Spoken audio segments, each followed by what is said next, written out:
नई शिक्षा नीति का नया बना कानून, मंत्री जी का बेटा पढ़ने जाए देहरादून, तो बाकी लोग चरावे भैंस, तो बाकी लोग चरावे भैंस।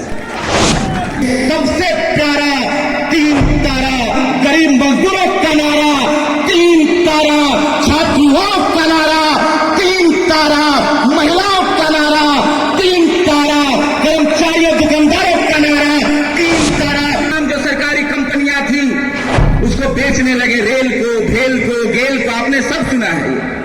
तमाम कंपनियों को बेच दिया गया ताकि ना रहेगी सरकारी नौकरी, ना रहेगा आरक्षण। यही चाहते हैं ये। एक तरफ पैसे वाली पार्टी भाजपा है, पैसे का उसको गुरूर है, पैसे का उसको घमंड है, और दूसरी तरफ तमाम मेहनतकश मजदूरों की आवाज है, पसीना बहाकर देश चलाने वालों की आवाज है। तो ये लड़ाई पैसे और पसीने के बीच में है, और आपको पसीने की तरफ खड़ा होना पड़ेगा, खून पसीने की आवाज को और बुलंद करना पड़ेगा। कि किस तरह नौकरियां देना तो दूर की बात, नौकरियां छीन भी ली गई हमसे। कोरोना के वक्त में हमें छोड़ दिया गया। जो दूर दूर लोग थे, यहां से गए थे, आरा से दूर दूर गए थे, सूरत में, बंगलोर में, दिल्ली में, कहां कहां रहते हैं हमारे लोग। जब उनकी नौकरियां कोरोना के वक्त में छीन ली गई और पैदल आने पर मजबूर कर दिया, तो मोदी सरकार की आंखों में जरा सा भी शर्म नहीं आई। इसके खिलाफ हमें खड़ा रहना है, अपनी आवाज को लेकर खड़ा रहना है। नई शिक्षा नीति आई है, नई शिक्षा नीति का नया बना कानून, मंत्री जी का बेटा पढ़ने जाए देहरादून, तो बाकी लोग चरावे भैंस, तो बाकी लोग चरावे भैंस। यही नई शिक्षा नीति है। इसमें कहा जा रहा है कि जहां ड्रॉप आउट, यूनिवर्सिटी से किसी आर्थिक कारण से, किसी अन्य कारण से लोग निकल जाते थे, छात्र निकल जाते थे, और यूनिवर्सिटी के लिए, विश्वविद्यालय के लिए एक शर्म की बात होती थी। लेकिन आज ये सरकार ने क्या किया है कि इसका कानूनीकरण कर दिया गया, उसको लीगलाइज कर दिया गया है। कह रही है नई शिक्षा नीति में कि अगर 1 साल में निकलोगे तो सर्टिफिकेट देंगे, 2 साल में निकलोगे तो डिप्लोमा देंगे, 3 साल में ग्रेजुएट करेंगे।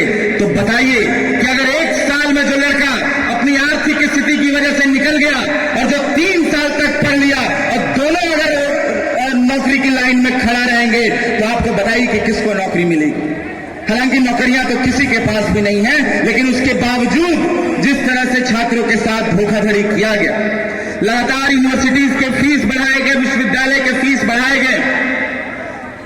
इलाहाबाद विश्वविद्यालय, उस्मानिया विश्वविद्यालय, दिल्ली विश्वविद्यालय, बनारस हिंदू विश्वविद्यालय, हर जगह एक कोशिश हुई, और कोशिश जेएनयू में भी थी।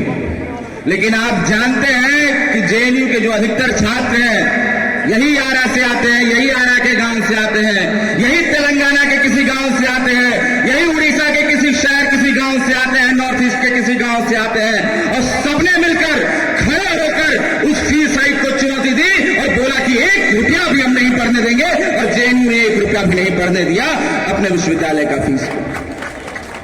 बार बार हम पर हमला कि जेएनयू फलना है, जेएनयू आतंकवाद का गढ़ है, जेएनयू ये है।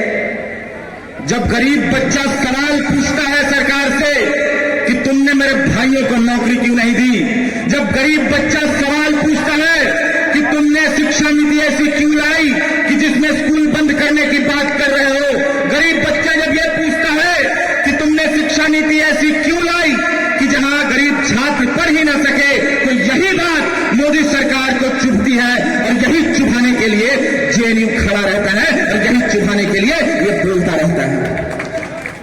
तमाम सामाजिक कार्यकर्ताओं पर आप देखे होंगे कि 2014 के बाद किस तरह से लगातार जो भी बोलने सोचने वाले लोग हैं उन पर किस तरह से पहरा लगाया गया, जेलों में बंद कर दिया गया। जो भी आपके हक और हुकूक की आवाज को उठाते हैं, जो भी संविधान बचाने की बात करते हैं, जो भी चाहते हैं कि मुल्क में मुश्तरका तहजीब हो, लोग मोहब्बत के साथ रहें, प्रेम के साथ रहें, संविधान को हाथों में लेकर लोग जो आगे बढ़ते हैं, उनको ये सरकार जेलों में बंद कर दे रही है। फैज की एक लाइन है जो मुझे लगता है कि 2014 के बाद सबसे ज्यादा हिंदुस्तान पर लागू होती है कि निसार मैं तेरी गलियों पे वतन के जहां चली है रस्म की कोई नजर उठा के चले, जो कोई चाहने वाला तवाफ को निकले नजर चुरा के चले, जिस्मो जान बचा के चले। इसको चुनौती देनी है हमें कि कोई नजर चुरा के नहीं चलेगा।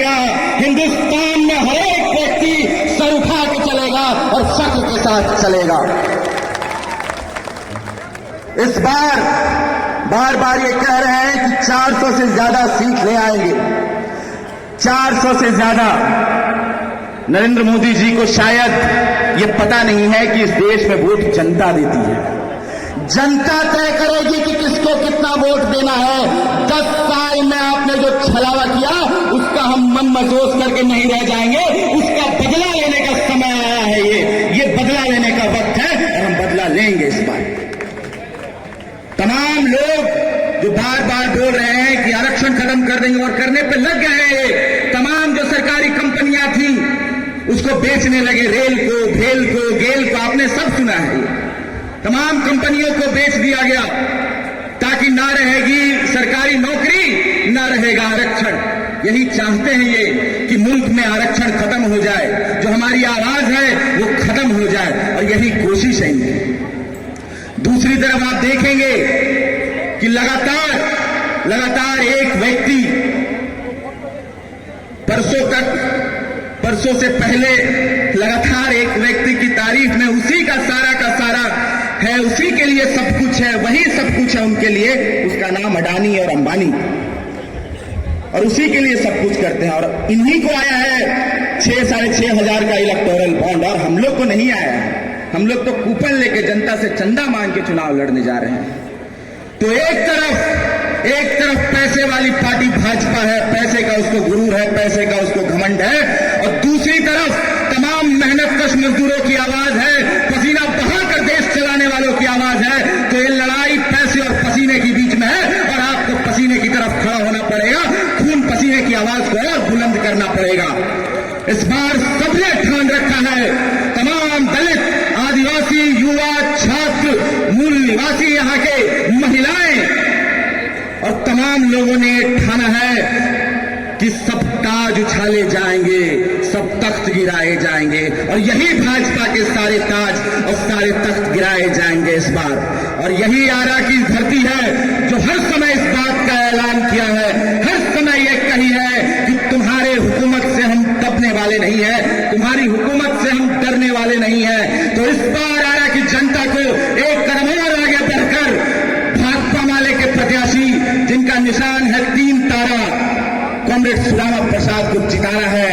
और आपको याद होना चाहिए कि सबसे प्यारा 3 तारा गरीब मजदूरों का नारा, 3 तारा छात्रों का नारा, 3 तारा महिलाओं का नारा, 3 तारा कर्मचारियों दुकानदारों का नारा, 3 तारा, ये तमाम लोगों का नारा हमारे साथ है। और इस बार सबके नेता, सबके प्रिय नेता, आरा के नेता कॉमरेड सुदामा प्रसाद को इस बार भेजिएगा संसद, ताकि आपकी आवाज संसद में गूंजे, ताकि आपकी आवाज संसद में आप गूंज सके, बोल सके, बढ़ के रह सके, आरा की आवाज रह सके। और दूसरी तरफ यही अज्ञान से हमारे कॉमरेड मनोज मंजिल जो हर समय युवाओं की लड़ाई में शामिल रहते हैं, जो हर समय हमारे प्रेरणा बनते हैं। जब भी गरीब ग्रुपों पे हमला होता है तो सबसे पहली पंक्ति में खड़े होकर नारा बुलंद करते हैं, और सबसे पहली पंक्ति पर खड़े रहकर उस आंदोलन को लीड करते हैं।